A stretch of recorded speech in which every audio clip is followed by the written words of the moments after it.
ঘড়িতে তখন সকাল ৬টা বাজে। আমরা দীঘা মোহনায় যাব বলে রেডি হয়ে বেরিয়ে পড়েছি টোটো করে।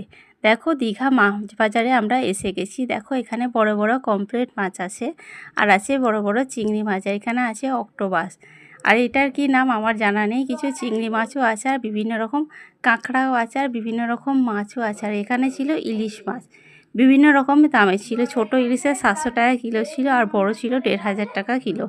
আমরা যেহেতু দুদিন থাকবো তাই আমরা মাছ নিয়ে আসিনি, তো ভিডিও করে রাখছিলাম। বেশ ভালো লাগছিলো মাছ বাজারগুলো ঘুরতে।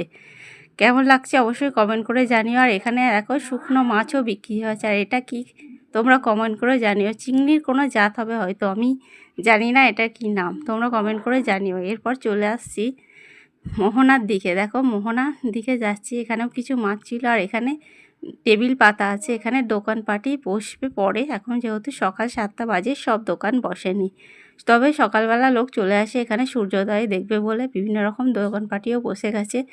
তো সমুদ্রের মোহনার দিকে যাচ্ছি। কেমন লাগছে ভিডিওটি অবশ্যই কমেন্ট করে জানিও। অন্য ভিডিও আছে, মোহনার পরিবেশটা দেখে নিও।